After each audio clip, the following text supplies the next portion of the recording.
Mr. Baldwin, we're here again. Yes, we are. All right. How's your day going? Busy? It's going good so far. How about yours? It's Been good. recording? It's really good. I'm Yeah. looking forward. Excuse me. I'm sorry to today's discussion. This one I didn't expect for you to come up with when we started this, and I saw it was on the list. I was like, it's cool. So before you dive into your whole framework thing and how you do it, what made you come up with this particular topic? Came up with this topic is actually a coaching client of mine was asking about this specific thing. So I thought, that's actually a good topic. And since I knew I didn't have any material already on it, I should make a topic that everybody can learn from it, not just this one individual person. So that's where I get a lot of my content ideas come from that. So I'm answering a question for one person, but I figure maybe a bunch of other people had the same question. So let me answer for everybody. Oh, I like it. So that's where it came from. Yeah. All right. Well, I'm posting on Instagram that I'm live here as well. All right, but yes. Here, and I am adding our topic to our title screen. So if you're ready, let's dive in. I understand you have a whole framework here, so we're going to do that, and then I'll dive in when you're ready. Oh, yes, always do. So this is something that I remember I read a book by author by the name of John Maxwell. A lot of people know about him. He's written like 100 books. And he was talking about how he was leading a volunteer group. And it was a serious challenge for him because he couldn't hire anybody. He couldn't fire anybody. Like everybody was there as volunteers. So he had ascended to a leadership role, or at least he had a leadership title in that group. The challenge was some people were dubious of his leadership. They were dubious about, what were his real intentions. And he had to figure out how to lead that group. I don't remember what else he talked about in that particular book, but I remember being in the same situation when I became president of a Toastmasters down here in Miami Beach a few years ago, probably 5-6 years ago. And when I first came into that role, I was faced with the same thing because some people were looking at me like, all right, what is this guy, basketball player? What does he know about leading people in this speaking organization? What is he really taking his role for? Is it just for himself? Is he here to help other people? And I had to prove myself in that group to get buy-in from everybody else in the organization. Because at first I did not have everybody's buy-in. Absolutely did not. But over time, I was able to earn their buy-in through my actions and through the way I was showing up. And through that experience, as I drew on that experience to come up with this framework that I'm going to share here today. So that's where it started. So how can you move people to action? This is the question that we're going to answer here today. How can you move people to action when you don't have the traditional methods of control, i.e., you don't control their paycheck? You cannot really dole out any kind of punishment. You cannot hurt them in any way if they defy your orders or they defy your wishes. What can you do in those situations? And this, I believe, is the real test of leadership. So that's the topic here today. All right. I like it. So I know you start with a definition. What definition are we starting with today? Well, that was the definition. That was the definition. Yeah, yes, but okay. All right. So with this in mind, what's the first point?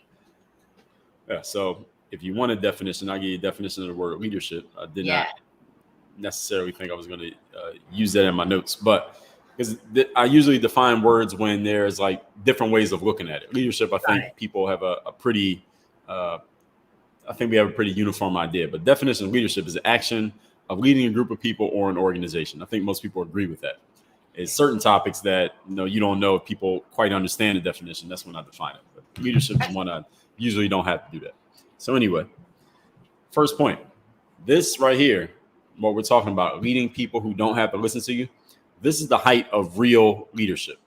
The reason it's the height of real leadership is because if you can get people to do what you tell them to do or you want them to do because they know there are consequences for not doing it, that's called being a boss or being a manager or being a supervisor, because you tell people what to do and they do it because they have to.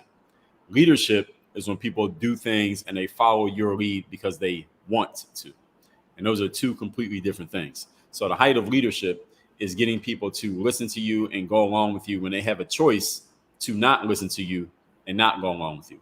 Now, if you're the boss or you're the owner, or you're the person who hired somebody and they know they can get fired if they don't listen to you, you might be a leader as well. It's possible that you could be a leader and the owner at the same time.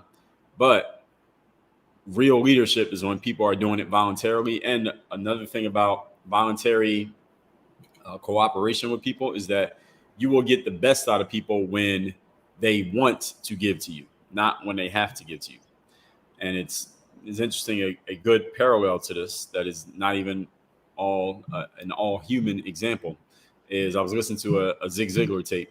I've been listening to a Zig Ziglar tape the last week, and he talked about how, where he's from, he grew up on a farm, and his mom owned a cow, and they would milk the cow and they would sell the milk and then eventually sell the cow. And Zig says one thing people have to understand is that cows do not give milk. Right? In order for you to, have you milked a cow before? Oh yeah, plenty. Okay, yeah. Great. So, and one of the things that Zig talks about is that even the energy that you have with the cow, if you talk to the cow mean or you're nasty to the cow, then the cow is going to give you as little milk as it possibly can. But when when you have a good energy, good vibe with it, because it's still a living thing, even though it can't talk, the cow will give you more milk. And Zig talked how the average cow, you can get maybe 4 gallons out of it or 3 gallons of milk out of it. But then he said, because the way his mom treated the cow, she started getting like 5 or 6 gallons or 7 gallons out of the cow. Yeah. And then because the cow became more valuable, she was able to sell it for more money. And that was how she was able to support the family. And the whole point of that, what milking cows has to do with leading people who don't have to listen to you, is that when you have the right energy and you put the right energy into the people that, again, are maybe subordinate to you or are following your lead, or maybe they have to follow your instruction, then they will give you more of themselves. They'll give you their best effort when they want to give you their best effort. If they're giving you effort simply because they have to, they're going to give you the bare minimum. And that's often what happens at a lot of people when they're at work, right? They do enough that they don't get fired, and the company pays you enough that you don't quit. So everybody's giving each other the bare minimum. But when you have true leadership going on, people will give the best of themselves. They'll come early, they'll stay late, they'll do things that they are not asked to do, not just because they are good people, but because they want to help the organization and they want to help the person who is leading them. That's true leadership. And that's something that people do on their own volition, not because they have to. I love it. So actually, true leadership then, and to add to this, I just had a conversation this morning, but true leadership not only inspires people to give the best of themselves, but I actually feel like it also creates a safe environment for them to want to do so. I mean, really, and that's kind of the whole point. Your leadership is not just leading, it's also creating that safe environment for people to be the best of who they are in such a situation where it wouldn't make sense for them to even leave or go somewhere else. Once you have that trust, the cost of leaving you is too high. That's really good leadership. What do you think?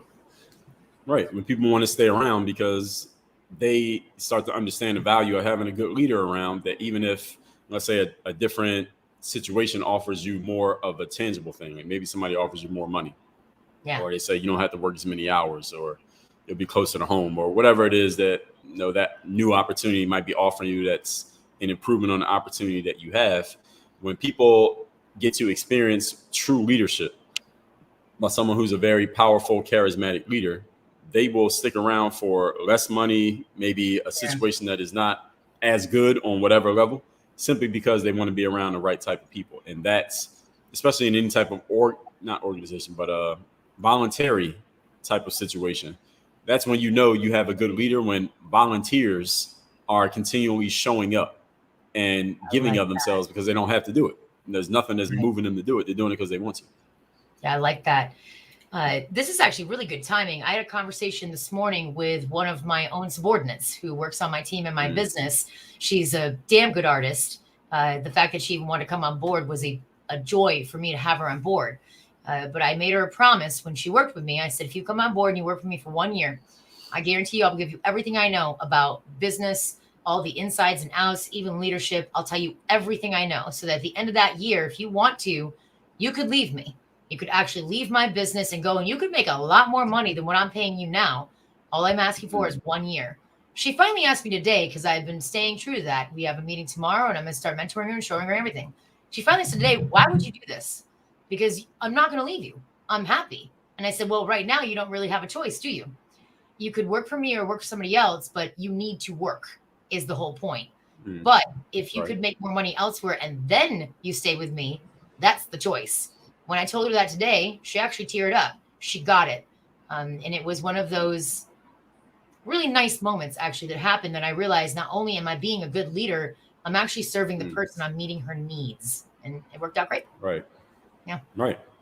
And this is, a song that Jay-Z, the rapper, has a song where he says, you find out who your real friends are when everybody has money, right? Yeah. Because if two people, neither one of them have any money, then neither one of them has anywhere to go, because neither one of them has anything. And if one person has money, then the other one needs them.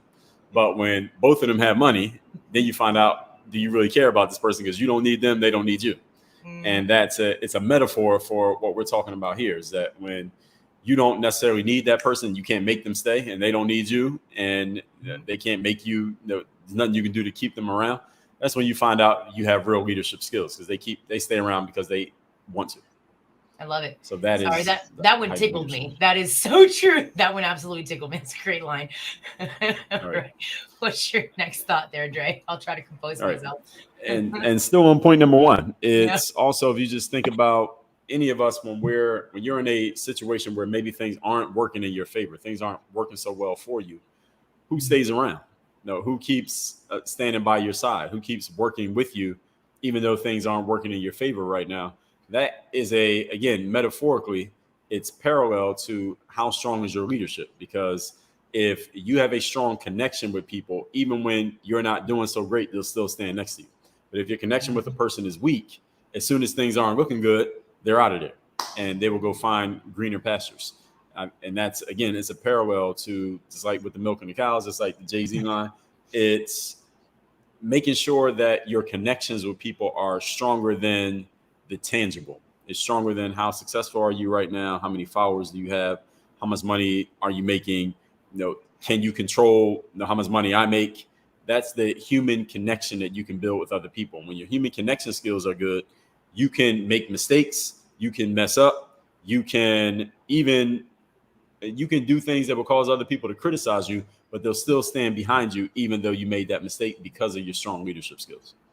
Yeah, true. Been there, done that. A little more than I care to admit, actually. Right. And it's the biggest part of it is not the biggest part of it, but a huge part of it is just how strong are your communication skills. But we'll get to that in a second. Yeah. So the second point is remembering that this has nothing to do with compliance or rule following. So any of you who wants to be a leader, being a leader has nothing to do with people complying with you, because compliance is rule following. It's there are rules in place. You have to do that, and that's fine. There's nothing wrong with following rules. And I think the best generals are usually great soldiers before they become generals. However, leading people who don't have to follow you means there aren't really any rules in place. The rules actually get set by the people who have chosen to follow you, and they keep everybody else in line. You don't have to keep people in line. You have lieutenants kind of inside of your organization who they set the rules for you, and they make sure everybody does what they're supposed to do. Or in the business world, marketing world, some people call these people true believers. They call these your ideal clients. People who are really bought into you. They're the ones who will hold down the fort and make sure everybody else is following the norms of the group, not necessarily the rules, but the norms of the group. And bosses are the type of people who set rules and they enforce them. Yeah. And you're not a boss in this role. We're talking about being a leader. So you don't want compliance. The thing about compliance is that it ends as quickly. As soon as somebody gets the opportunity to stop complying, they'll stop complying. Or as soon as they think it's safe to not comply, they won't comply. So what you want instead of compliance is cooperation. Oh, I like and that. The difference between compliance and cooperation is compliance is I tell you to do something, you do it. All right, that's what a boss does. Cooperation is, hey, I'm going to do something. Would you do it with me? And the same when it comes to comparing bosses to leaders. The boss says, go do this. A leader says, let's do this. So cooperation is us doing it together. Cooperation. There's an operation and we're doing it together. Cooperation. Compliance is you go do it. You comply with what I told you and then you do it. But I'm not going to do anything. I'm going to sit back here and supervise. So if things are, the key is this. People need to know as a leader that you care about them and you care about their success. And this is the thing that really worked for me when I was in a volunteer organization to really get people to buy into me. They had to come to see that I cared about them and I cared about their success. That I was, and we talked about this the other day, a couple of days ago, that I'm calling people like, hey, I haven't seen you in one of our meetings in a couple of weeks. What's going on? Or you come to the meetings, but you're not participating. I want you to participate. I want you to give a speech. All right, you're having trouble putting together a speech. Why don't you talk about this? And offering them encouragement and showing them that I cared about them getting what they came there for. Asking people, everybody who joined, why did you come here? When a volunteer, not a volunteer, but a guest will come to one of our meetings. You know, we have 20 people in the room and there's one person there who knows nobody, but everybody else knows each other. I would get that person included. I would call them up to the front and I would say, all right, who are you? Where are you from? Why'd you come here? All right, what do you want to get out of this group? And then I would tell the whole room in front of that guest, hey, everybody in here who knows other people, go shake this person's hand before they leave here today, because that's the only way they're going to come back. Because if someone comes to a meeting and nobody talks to them, but everybody's talking to each other, they're going to feel excluded. They're going to leave and they'll never come back. If we want this group to expand, then we got to make the guests feel welcome. So I would, every single meeting, I would always say that. I would say, I want everyone here who is not new to shake the hand of 3 people who you don't know before you leave. And the club started to expand in that way. And people started to see that I wasn't there to serve me, because again, what that club was about, I already had that skill. I have realized that once I got in. So at that point, I said, let me just use this as a way to work on my own leadership skills. So when people saw that I cared more about them and the success of the overall group, that's when they bought into my leadership. And that's when I could say to people, hey, I need you to do this, and they would do it. I could say to people, hey, this is how we're going to do things. And I wasn't getting any pushback because people bought into my leadership. They saw what my real goal was, what my real aim was. It wasn't about me at all. It was about the group. And that's why people were going to listen to me. So if it's just about the rules and everybody hitting benchmarks and the people that you are leading are just mere pawns in your big personal chessboard, listen, people can see through that. Human beings, we have a sixth sense for when a person is doing something for themselves versus when they're doing something for the bigger group or they're doing something for other people. So it's really important that people feel, it's not what you say. People have to feel by their perception that what you're doing is for them and for the group, not just for you. I love it. I love it. And we have a really good question here. I like this one. I'd be curious to see what your answer is, and then I'll answer it as well. David from YouTube is asking us, do you find any difference in leading men versus women? What do you think? What's going on, David? That is a good question. And do I find any difference? Not necessarily just because they're men and women, because at the same time, men and women are different as well. Like not all men are the same, not all women are the same. It's about your communication skill. The biggest thing is your communication skill. And that's why at Work on Your Game Live, which we're going to talk about here today, I'm spending a whole day on communication, because communication is not just a color by numbers. All right, say this. If they say that, you say this. That can be part of communication. That's scripting. But communication is everything in addition to the words as well. It's your energy. It's the way that you show up. It's you being comfortable in your own communication and in how you are as a person and the way that you say things. All of that is part of communication. And one of the biggest aspects of communication is people believing that they can believe you. If people believe you, it doesn't matter what your way is, they will be willing to follow you. But they got to believe that the way you communicate is something that you believe. Because if you're out there in the world communicating in such a way that seems contrived, seems like you're reading from a script, seems like you're just saying things because you think that's what people want to hear, they're not going to follow you. But if you're saying things in a way that you are owning it, this is what you actually believe. This is the way that this is how you are as a person. And this is the way that you're putting things out. Somebody might come across you and say, well, this is different. I haven't seen this before. But when they see that you actually believe it and that you buy into it and that you're confident in it, then people will start to buy into it. So, for example, you look at me right now, I'm wearing a hat that says work on your fucking game. Like some people might look at that and be like, what the hell is this? All right, this guy's doing an event. But when they see that I own it, when they see that I stand on it, they see that I'm confident in it, and they hear the message and the reasoning behind it. And once people get to see that, they say, okay, all right, that's a little bit different than what I expected, but this guy's actually standing on it. He's owning the way that he communicates, and that's what gets people to buy in. So I have led organizations that had an equal amount of males and females. And David, I could not generalize just men or just women. I would say that within both groups, you have differences in different types of people and different styles. It's just your ability as a leader. You have to be that chameleon. Like in sales, they tell you be a chameleon, be able to match people's energy. When you can match somebody's energy and get on their level, they will be willing. They'll first of all feel like they're being listened to and heard, and then they'll be willing to follow you. So it's not about male versus female. It's each individual person is a different island. So you got to be able to talk their language. I love that. I love that. I agree with everything Dre just said. The one thing that I can add is I do take one difference based on sex, and that is, in general, when I'm speaking with a male versus female, I will ask a man what he thinks. I will ask a female what she feels. If I ask a man what does he feel, it tends to shut him down. And I know that's a generalization, but it's been my experience. It's the only difference I have. Aside from that, underscoring everything you just said is accurate. I will say that in addition to that, there is something to be said, whether males or females, with the ability to be able to read a room. Understanding energy, yes, but then reading a room also will inform you, David, how much of yourself and your personality would you want to insert into this interaction? Is it more of a professional room? Do you have some jokes and things that they may not appreciate? Male or female doesn't really matter in that case, but it really is a matter of being able to not only read the energy, but then, as Dre said, become that chameleon.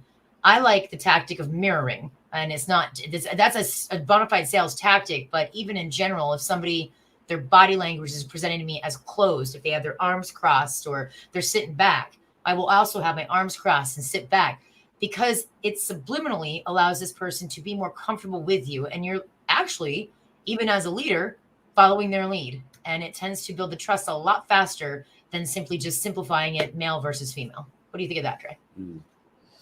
I think that's all good stuff. And that's stuff that I've heard. And I know you had mentioned the feel versus think thing, something that I never thought about. So I don't know if I don't even know if I do that or not. Because if I have ever done it, I didn't do it on purpose. Yeah, I've never seen you ask anybody how they feel, especially a male. And, we've done quite a bit of projects together and business together for a while now. And you wouldn't. Why would you? I mean, you're a male. You're not going to ask another male how he feels. You're going to ask him what he thinks. It's psychological. It is a wiring. But as a female, we do tend to be able to pick up on both energies. So you'll find that women in particular tend to be a little more perceptive to the subtleties in conversation than men are in general. What do you think? Yes, I believe that to be true. Those things I agree with. I just haven't used them consciously. But I like hopefully it. I start. I like it. We've got another good question here. I know that we have got a hard stop at 3, but I love this one. Oops, sorry. That was my response to him. His question is 848 Mike, how do you start leading if you've been a follower? I've never been asked that before. It's a great question. And that is a great question. And the first thing you have to understand is that they are not mutually exclusive. Some of the best leaders started as followers. As I said, some of the best generals need to be great soldiers. And the good thing about following is that when you are in that following position or subordinate position, you learn what it's like to be a good subordinate, to be a good follower, to be a good soldier, so that when you step into the leadership position, you know what that soldier is dealing with. You know what the followers are dealing with. You know what it's like to be in that position. So as a leader, you're not just talking from your high perch, telling them what to do, but not understanding what it's actually like to be there.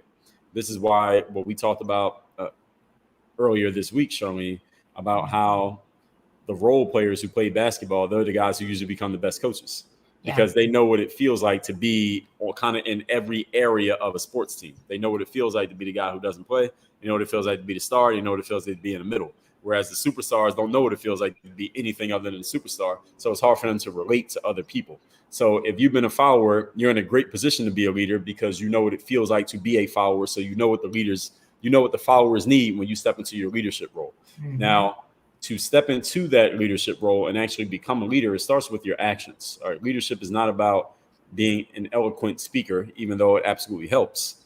Being a leader starts with your actions and the way that you show up consistently, and then your ability, again, to step outside of yourself and prioritize the organization or the group or the team over your own personal goals.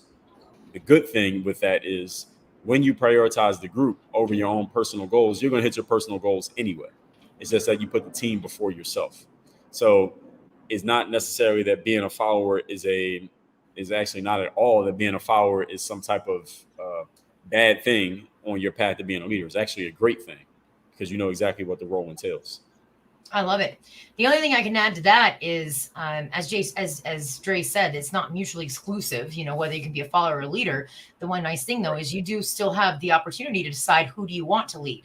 An example, you know, Dre owns his own business. I own mine. We do business very differently. Our companies are not comparable in what we do. But I do believe that we both will decide, is this person worthy of learning from? Could they be a mentor of mine? A mentor is a leader. So it's a choice. In that case, I will follow that person. If I feel like it's mutually beneficial, then I will do that. But it doesn't mean that just because I own my own business, I can't follow anyone ever again. You don't just graduate from follower to leader. You just decide on each role. It's a give and take over time. What do you think, Dre? Right. And I have an episode on my podcast where I talked about this, having the competence of a teacher, but the humility of a student. Yeah, and it's having both at the same time. Yeah. It's both at the same time, because right now I'm the teacher. Like, I'm talking right now and giving this explanation, but I sign up for people's courses. I go to events, you know, I join coaching programs, and I get the information. And in those moments, I'm quiet and I'm listening and I'm taking notes. So a good leader is always in both positions, that they know when to step into their leadership role and they show up and deliver as they need to for the people who are listening to them. But also they know when to sit down and be quiet and take instruction from somebody else who might know more than them. So you're in both roles at the same time. You don't graduate from one and never go back. Yeah. Dre, this topic seems to be landing with a lot of people. We've done this as our third day in a row now. So we're going to talk about work on your game live. And that's the reason we're doing this. Thing is, I find these comments very challenging and interesting today. So you did a good job coming up with this. I'm glad you came up with this question. We've got now, or this topic rather. Oops, I did it again. Sid says that there's a lot of communication that comes from our attire. Do you think this is something that affects leadership? Good question. Yes, I do. Yes, it does. There's a lot of communication that comes. Sid, can you ask Sid to give some context as to why you're asking this question? Are you a male or a female? And I also think with females, I think it's even more than with males. I think when it comes to our attire and how it communicates, just in general for men, I think it's easier for us to get dressed. It's easier for us to wear the same thing every day, like me. And we can kind of quote unquote get away with it. Whereas with women, it takes more time. You might want to put on makeup, or sometimes you look in the closet. I don't have anything to wear. I hear females say that all the time. So I think it's a little bit more work for a female. And I think females are more judged by how they show up physically than a male is. Mm-hmm. Like, a male could just walk into the room and you notice them, and you might look at them and forget it. But when a woman walks in the room, and I notice this when I'm out in public and I see a woman walk by males and all the males just turn their head and watch her, I'm like, I know she knows that they're all watching her. She knows. Yes. And that has to be like, from the moment you walk out of the house to the moment you go back in the house, you know that every man you go past is looking you up and down and studying everything they can see. And men don't have that problem. So I think it's much more of a challenge for women than it is men. But to answer your question, Sid, what was the question again? The question is, there's a lot of communication that comes from our attire. Do you think this is something that affects leadership? Oh, yes. It does absolutely affect leadership, and it depends on the room that you're in. It depends on who you're talking to. Because I remember when I was leading Toastmasters, this is a volunteer organization. It's about communication. It's not necessarily a quote unquote professional organization. It's not like, again, there's no money being exchanged, but I would show up to those meetings the same way I'm showing up right now. I would have on a work on your game hat, a white tee, some basketball shorts, some Jordan sneakers. And I know when I would walk in there and some people would see me, or if they came for the first time, they would see me. And they're like, this guy, what is he going to do? He looks like an athlete. Like, what does he know about speaking? What does he know about delivering it? How is he going to lead this group? But then when I started talking, they said, okay, all right, this guy actually has some substance. I had many people even say that directly to me. Like, when I first saw you, I thought, not much. But then when you talked, I saw that you actually had some substance. And listen, could I have avoided that whole thing by just showing up in a suit? Yes, but I don't want to wear a fucking suit. It's hot in Miami. So I didn't do it. Now, so that's just what worked for me. I know how people are perceiving me. I'm very self-aware of it. Now, for a woman, again, I think it's much more of a job simply because of the way that socially I could walk around and nobody's really giving a damn about what I'm wearing. They just notice there's a guy, maybe he looks like an athlete, and they forget about it. But a woman, though, I see the way that men look at women. I notice it. I see it when I'm looking. So I know that for a woman is much more, what's the word? What word would you use for it, Charlene? How would you describe it? Yes, this is a more conscious thing. Yeah, it's for females because men are just the way they're wired. We think about things physically a lot different than women do. And we're triggered physically a lot more easily than women are. So yes, it absolutely does affect it. But Sid, if you can give me some context there, then I can give a better okay. Well, he has done just that. He says, male, coming from a software engineering background, it never really matters what you have on so long as you deliver. I find that to be a fascinating response, especially from a software engineering background, and he's a male. What do you think? I think it's true as a software engineer because you're working on a computer. So nobody's really judging you. You're not standing in front of a room giving a speech, right? You do some stuff on a computer and somebody doesn't even have to know what you look like. Like Sid, you don't even have a picture of yourself here. And nobody has to know what you look like. As long as your work is good, they don't care, right? Right. Now, somebody like myself, if I'm doing a live stream or an Instagram post or I'm doing a keynote speaking gig, how I look matters a lot. So when I give a keynote speaking gig, I do put on a suit and I do put on my shoes and the belts and all this stuff that I only wear when I do some type of live event or a speaking gig because I want to outdress the audience because I'm going into an audience. I'm getting paid a certain amount of money. I charge a certain amount for that ticket. I want to outdress the audience. I want everybody in that audience to look at me and say, damn, all right, this guy clearly knows something about business. Look what he's wearing. Now, is my material any better or worse when I have a suit on than when I'm wearing what I'm wearing right now? I wouldn't think so. It's the exact same material. It's the exact same material. But we have to understand that the way that the human brain works and it's the perception that matters. So I understand that. That's part of the game. So I go put on a suit when I do a keynote speaking gig. And I like how it looks. I like how I feel wearing that, but I'm not going to wear it every day. So that absolutely is a thing. And it does matter how you look, Sid, and how you dress, depending on the room that you're in and depending on the field that you're in. So if you're doing something like giving sales presentations, you can't show up in a t-shirt and some shorts and some sneakers, right? You want to show up looking like somebody who makes money and knows how to dress, right? You want to look like that simply because that's going to plant a seed in the mind of your prospect, even though it has nothing to do with what you're going to say. It has a lot to do with what you're going to say because you got to think about how they're thinking. It's not about you. Remember, it's not about you. It's about them. Yeah, I love it. I'm going to add one more thing on this one because I can, and I don't know if you would. And we got another question coming in here too. The one thing that I will add is, Sid, you've now indicated that you're a male. But for any females that are watching, you'll hear this from me because I can, that I will do business with females that are quite gifted, just beautiful women. I mean, there are average everyday women like myself that are not putting myself down, and then there are just really beautiful women. If you are a really beautiful woman, I will add that, you already know that your clothing matters and you know how to present yourself. The one thing that I want you to hear from me is if you can do it, use it. There is a lot of power in that. If a woman can walk in feeling amazing and presenting that confidence, even in a mixed crowd, in a way that doesn't threaten the females, but doesn't distract the men, then you probably are going to be one of the most powerful people in that room. Hopefully your leadership skills are good because you're not going to be ignored. Now, the way that I dress when I go into a room, I make sure I blend in. That's my goal. I don't want to stand out too much. I'd rather people get to know what I'm saying. But if I looked like a supermodel, I'd use the hell out of it. What do you think, Dre? I know that's socially unacceptable to say, but it is true. What do you think? I agree. And it's something that there have been some conversations that we've had in our group discussions and we talk personally about that stuff. And I think it is useful as long as the woman has the substance to back up the attention that she's going to draw. As long as you have the substance, because you could really use that and like get men to buy stuff that they can't even afford because they don't want to look bad in front of the woman they're attracted to. So I could see how that could be used very easily. I love this one. Let's just keep going because these are great, Dre. I know you got other points here, but this one's awesome too. I love this interaction. Let's take the audience stuff.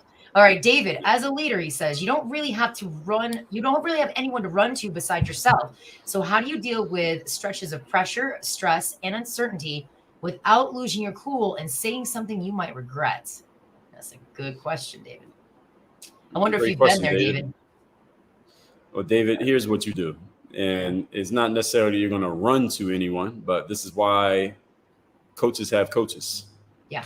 This is why leaders have support groups. This is why, as entrepreneurs, both Charlene and myself, as CEOs of our companies, we're still in mastermind groups. We still buy people's products. We still go to conferences. We still get coaching from other people. So just because you're in a position of leadership does not mean you're not like you're an apex predator in the food chain and nobody can eat you. If it metaphorically, if you follow that metaphor, it's you still can get information, you still can get support, you still get help from other people and from other sources. So it's not necessarily that when you're in a position of having that pressure and stress and things are not working in the right way, you need to have, David, someone that you can talk to so that you don't make the mistake of saying the wrong thing to the wrong person. Charlene, where are you on that? Oh, I'm 100% in agreement with that. Also, the person that you have to talk to, this needs to be somebody that's not your friend. It actually needs to be somebody that ideally is not even your peer. It's best if it's somebody that is better than you are at the skill set you're learning right now, somebody perhaps a little older or at least more experienced than you, and somebody who is not going to take your shit.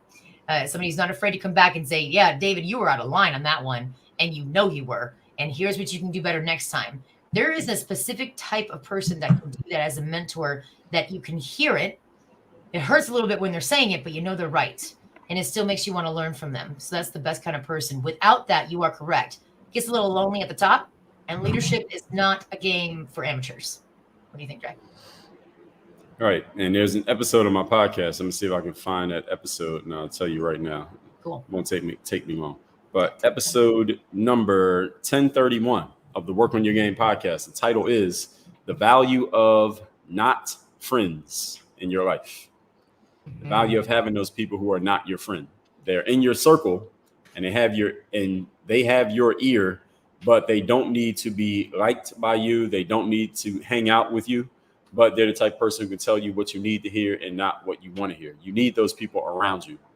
And when you're a leader, actually, the higher up the food chain you are, the more valuable those people are, simply because you have fewer and fewer people who have the authority to tell you what you need to hear. Yeah, I love it. That's why you need them more. I love it. All right, looks like there's a little bit of low on our questions so far. What is your next point here? Okay, so we're still finishing up point number 2. Yeah. That if you want to do things that will serve you, you must do things that serve the group. So you want to help yourself, you want to make a certain amount of money, you got to serve the group first and serve you through the group. That's basically how it works. Understand that bosses don't have this responsibility. Bosses don't have to do anything to serve the group in order to serve themselves. They can just say, look, this is what I want. This is how it's going to be, even if it makes no sense. And you have to listen to the boss as long as you want to keep your job. But as a leader, you can't do that because you'll lose your leadership position. If you're doing things just to serve yourself, people will no longer follow you, especially if they don't have to. So this is how you have to show people. Anytime you have a new idea, let's say as a leader, of people who don't have to follow you, all right, why should I listen to you? Why should I listen to this? Why should I do this? And you might have to do this over and over and over and over again. Every single time you have a new idea or a new initiative, you might have to sell people on this idea, simply because every time you have to rebuy their buy-in. You have to get their buy-in every single time. So your job, one really good way that you can get people to buy in with you as a leader of anyone, is you have to find out what their reason is. Why are you here? Like I told you, every time somebody would come into Toastmasters, I would ask them, why did you come to this group? What do you want to get out of this? Do you want to get better at listening? Do you want to get better at communication? Sometimes it was one of those. Sometimes their job sent them there and said, you got to give 10 speeches. It was some kind of job thing that they would get. Sometimes it was they just wanted to make friends. They just wanted to meet people. They didn't know anybody. So they came to make friends and make connections. And I would always find out, and I would get them to share with everybody, why did you come here? And then I would say in front of everybody, again, everybody go connect with this person, shake this person's hand, exchange information with them. And those are the people who would come back. And the people who didn't get acknowledged, because I was a member of the group for a while before I was president. So I didn't get to give those remarks. And I would see people come to the meeting, As soon as the meeting ended, they would get up, slip out the back door, and never saw them again. And I would say that to the group. I would say, like, people come here and they never come back because nobody talks to them. So we're not going to have that happen anymore. And I don't know what happened with the group after I left, because I don't think they had strong leadership after I left. Yeah. It's just people just don't have the communication skills, and they don't have you got to have a certain presence to lead a group of people. You have to have the type of presence that is nothing that throws you off, nothing that nobody can say or do that's going to stop your flow. And not everybody has that skill. So a lot of people want to get into the leadership position because they see the perks of being the leader. Like, they like the idea of being at the front of the room. They like the idea of their title and something being next to their name, but they don't have the skill set to actually do it. So I don't think leadership is for everybody. I think it's for certain people, and they have to, honestly, I think a lot of it is intuitive. I think a good amount of leadership is intuitive. You can grow into it, but there had to be some intuitive skills that come with it. And this is all is actually connected as well to what is the job that you're doing. What's the actual thing you're leading people in? I like that. One of my favorite quotes is, and I don't even know who said it actually, but what is a king if not but a servant to his kingdom? I think that encompasses, in my opinion, the best leadership role ever. It really is. Leadership looks good, as you just said, to other people, because I think they're attracted to what they think the power is. What they don't know is that actually a good leader has very little power. They have influence, persuasion, and manipulation techniques so that the people who actually have the power can carry out the work. An actual leader is just a servant. And I think that the right kind of person can actually take that energy, go into the room, and be non-threatening, but not weak. Non-threatening, but not weak. And there's a fine line in that, isn't there? Because I've also, not only myself been in positions, but I've seen other leaders have to, on occasion, they got to bark. And in some cases, they got to bite. And hopefully it's only once. Hopefully it's very public. And hopefully that's the only time they got to do it. But for the most part, once those boundaries are established, it's pretty much good to go, and everybody else follows along. What do you think of that? That's right. I agree with that. And it's having the skill that people respect, that you have the ability to do the thing, but also them knowing that you're there to serve them. And so that's why we have the servant leader. A lot of people like to use that phrase, the servant leader. So 100%. Dre, just real quick, I got to introduce you to Deb. Shout out to Deb. I haven't seen you in forever, lady. It's really good to see you. She's one of my followers, Dre, and I know she's going to like you a lot. So just wanted to say hi to Deb. It's worth giving her a shout out. All right. Yeah, I think, Deb, you're the first LinkedIn comment. So shout out to you. Yeah. All right. What's the next point? And remember, we have a hard stop at 3. We still got plenty of time. We're going to talk about working on your game live, but this is some good stuff today, Dre. So give us some more of your goodies. Yeah, we're good on time here. So the third one is, we kind of already talked all about this already, but give of yourself to the cause of your people. That is what leadership is about. You want to lead people that don't have to listen to you. They must know and they must feel, not hear, but know and feel that you are giving of yourself to help them. And anyone who's ever led a volunteer group, a group of people who did not have to keep listening, they had to feel that. And that's the only way those people stayed in. And Charlene, you ran a mastermind that I was a part of. And we talked about it when I was telling you, hey, I'm thinking about starting my own mastermind. And you start telling me kind of the pros and cons of running a mastermind. One of the things that you talked about was there's a lot of investment that you put in terms of your time to the people so that they would stay in. Just you were kind of the glue that kept everybody together inside of that mastermind. And you had to give a lot of yourself to keep everybody in that group connected.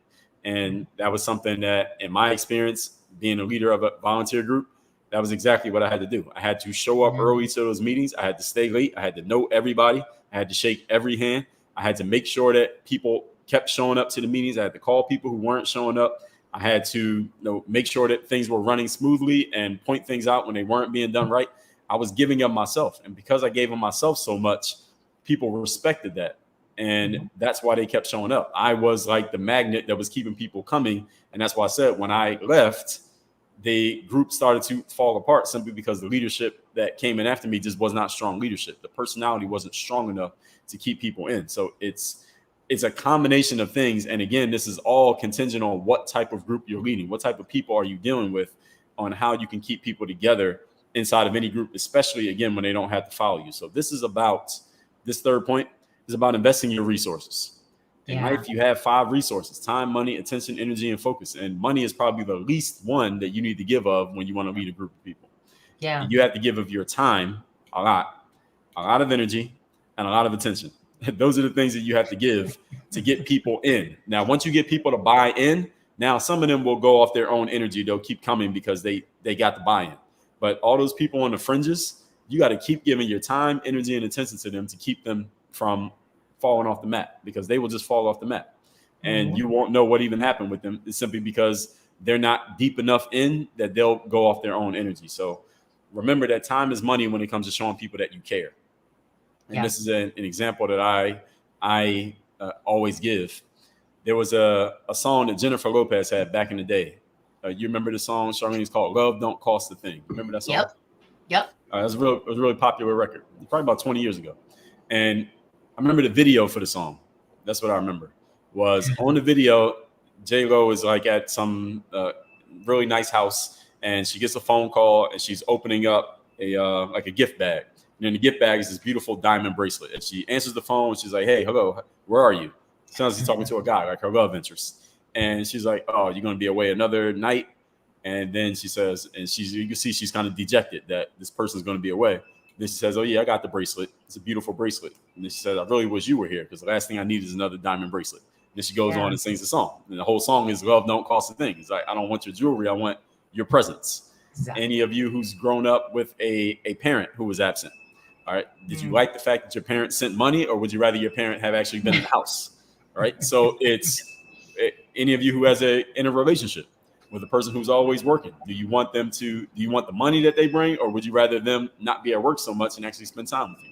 So it's the time that is more valuable than the money, even though in Western society, we seem to value money more than time, but the time is really what makes a relationship. And if you want to lead people, leading is a relationship. You cannot buy buy-in. It's called buy-in, but you can't buy it. No, you buy it with time, right? You buy it with the presence, you buy it with your energy, and you buy it with attention. And that's why you have to give of your presence. You must be present. You must be available. So those cliches, show up early, leave late, they're true, and they matter a whole lot when it comes to leadership. And the people who are following you must see you giving of yourself.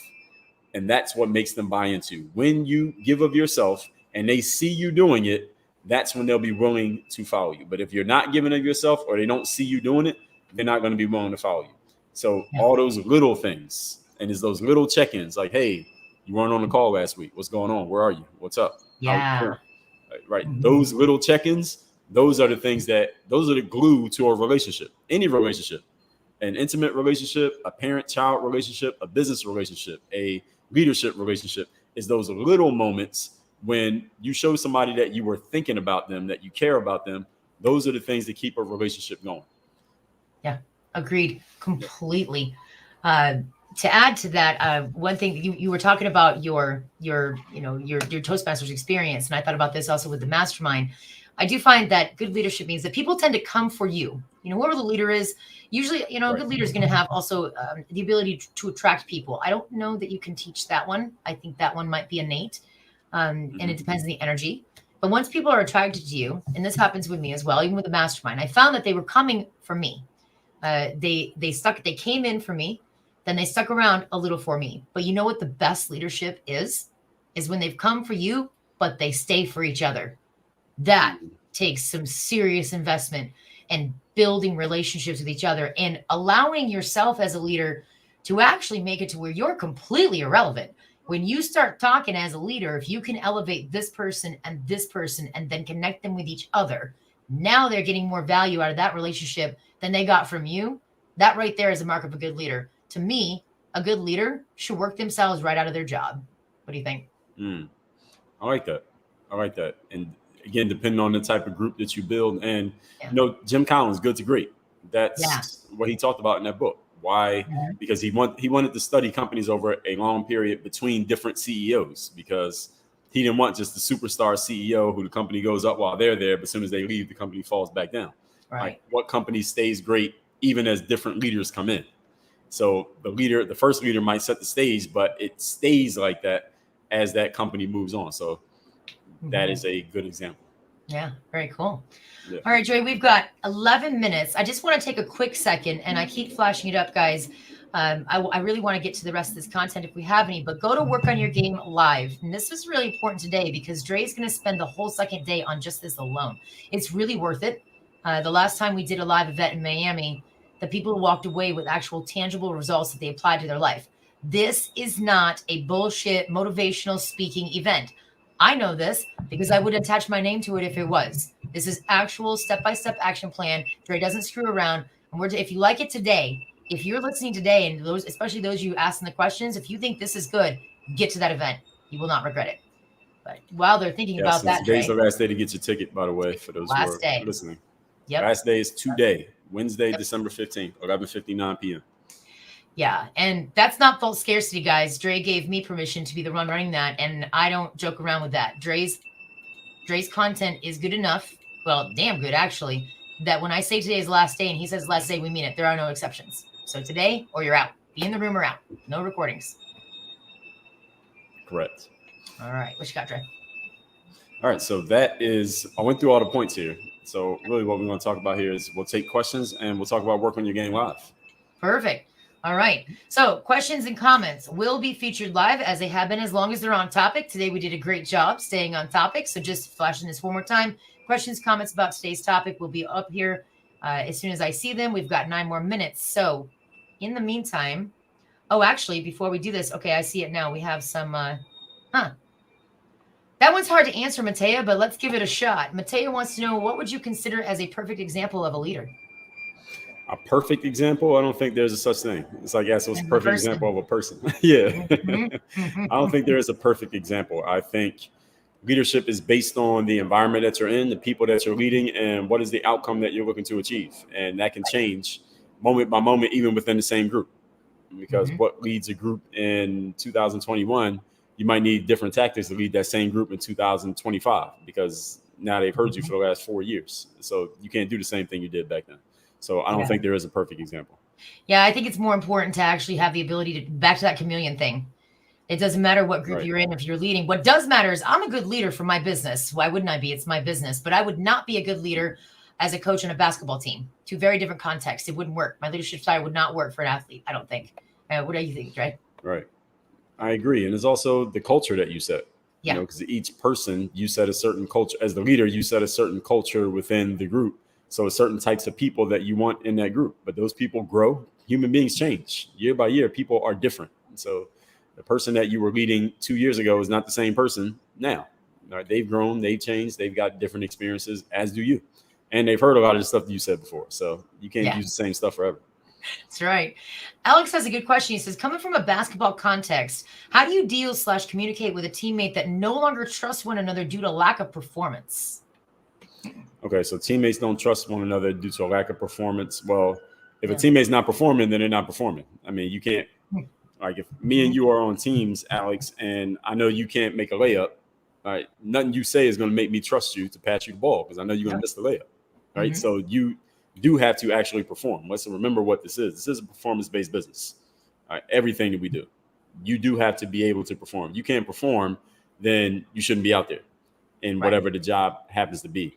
Now, I don't know. I would need some more context as to what you mean in communicating. Are you trying to make somebody trust another person who doesn't perform? Because then that I don't think that's a good use of your leadership cachet. It's not a good use of it to spend your leadership on getting people to trust someone who can't perform. Because now I'm not going to trust you as a leader because you're trying to get me to trust somebody who we both see the same thing. This guy can't play. I'm not trusting him. You trust him? You want to give him the ball? I don't think so, because then we're going to lose the game. So it depends. If someone's not performing, then they shouldn't be out there. And they should trust that the reason that they're not playing is because they can't play. So the trust goes both ways. Trust is not just trust people just because. You got to earn that trust. Everybody. Yeah. And from a business standpoint, I'll underscore that with, and I've been here, if there is a lack of performance and they don't belong on the team to begin with, in that case, you need to get rid of that person. You need to make it public.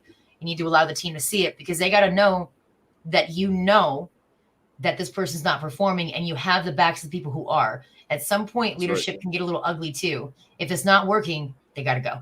And it takes guts to do that. That's right. And that's part of the trust as well. Yeah.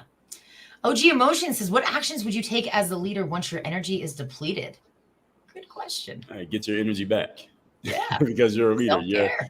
You're kind of not allowed. You're not allowed Mhm. to be the one without the energy. As a leader, Mhm. your job is setting the tone for your organization. Your job is setting the tone for your group. So the way that you show up and the way that you are is going to reverberate throughout any group that you're leading. And that group could be 3 people, that group could be 3,000 people. So the way that you show up, that's going to be the energy of your group. So when your energy is down, what you need to do is maybe excuse yourself from the group, go take a nap, go do what you got to do. But when you're in front of that group, you have to show up with a certain energy, because as you go, the team goes. So that is something to keep in mind at all times as a leader. I love it. All right. I like this question. And reminder, we're doing this for Work on Your Game Live. We're about to get into that. I promise we will, but I just can't resist these questions today. It's really good. For those who don't want to listen, would it be best for them to go their way and start their own team? I don't know. For those who don't want to listen to what? Listen to you? Assuming leadership. Maybe you as the leader. Okay, so let's say Braxton is the leader and people, or maybe you're the person in the group, you don't want to listen, but it'd be best for you to go and start your own team. Yeah, maybe. It's not necessarily best. I can't say whether it's best. You have to decide what's the best move for you. However, let's be clear, just because you go start your own thing doesn't mean anybody else is going to go with you. Right. So you're not a leader if nobody's following you. Mhm. All right. So a leader is a person who inspires other people to grow more, be more, and do more. So if you're inspiring other people to step their game up, then you're leading. But if you're not inspiring anybody, it's just you by yourself, then you're not a leader. It doesn't mean you can't have personal leadership with yourself. You led yourself to go do something. But the leader that we're talking about in this context is you get other people to want to step their game up and ideally want to go wherever it is that you're going. So if you don't want to listen to other people, well, you should also check yourself there before you make that move, because if you're not willing to listen to other people, that means you're not a good soldier. You're not a good follower. So if you're not a good follower, who do you think you're going to attract? Maybe you're going to attract a bunch of other people who don't want to listen either. So now you're going to have a bunch of people who don't want to listen to each other. That's not even a group. Y'all are not even on the same page. So you want to make sure, Braxton, that depending on which angle you're asking this question from, you got to be a good follower to be a good leader, because a leader needs to know what it's like to be a follower so that they can lead everybody. Yeah. All right. Love these questions today. Dre, we have got to get to the Work on Your Game Live. Now, guys, pay attention to this. This is definitely not a false scarcity thing. Today is the last day to get tickets to this event. The first one we did was in Miami in August. This one's in January. We're going to do 3 more next year. And I guarantee you the price will continue going up, because Dre refuses to give anything less than what he's capable of. And what he's capable of is actually damn good. So get it in today with the price that you can. Dre, tell us about this event. What are we doing and why? Work on Your Game Live is a 2-day event where I'm giving you my best material in person here in Miami, Florida. On this particular event is going to cover leadership and communication. So we just talked about leadership, and a lot of what we talked about is also communication. So this topic is actually perfect for what Work on Your Game Live is going to be about. And if you go to workonyourgame.live, you can get all the details of what the event is about. I don't have to recite the whole page to you. Right. But this event is the kind of place that you go if you're serious about, first of all, investing in yourself. Secondly, taking your game to the next level. And third, you want to make an investment where you know you're going to get a return on your investment, because there are events out there that might not be that great, or stuff you could invest in that might not really give you as much as you thought you would get. You might leave a little bit disappointed. At my event, that doesn't happen, simply because here's how I can promise you that we keep the event size intimate enough that everybody can get personalized attention. And as you all can see, you're throwing me questions that I don't know what's coming, and I'm answering your questions. I'm giving you the game, and check my track record on whatever platform you're watching me on. I put material out every single day. I've been doing this since 2005. So if I can put this material out and I don't even know you, and you're getting value from it, imagine what I do when I know exactly what your situation is and exactly what your challenges are, and I give you material that is specific to what you need. So when you go to that page, watch those videos there, look at those testimonials, and hear what people who have been in the room with me, hear what they said. So you don't have to take my word for it, because me and Charlene, we might be hyping up our own stuff. All right, let the people who have been to the event, let them tell you what they got out of it, and then you can decide for yourself. But you need to decide by 11:59 p.m. Eastern tonight. That is exactly 9 hours from now, because that's when the card closes and nobody else can buy a ticket after that. Yeah. Workonyourgame.live. And then we're going to add this to you. Nobody else does this. You see my face right on this page. If you go here, you can actually create a calendar invite on my calendar. I will talk with you, answer any questions you have about this event. It's not a sales call. The page is doing the selling. So what I want to do is make this as easy as possible for you. And now examples of 2 people, 3 people that I've talked with this one. And last time I talked to every single attendee, questions that they had were about travel, arrangements, where to stay, where to eat, anything that wouldn't normally be answered on a sales page. You can actually talk to me about it. That's my role. I want to make it easy so you can get there and get those questions out of the way to pay attention and learn from what Dre has to say. Dre, that is all the time I've got today. Do you have anything else to add? No, I think we're right on time. Perfect. So everybody, workonyourgame.live. That is it. I'll post the link on these platforms. I'll post a link on LinkedIn and also Facebook, so everybody gets that notification. And that's that. All right. You're out. Thanks a lot, everyone. Take care, guys. Thanks, everybody.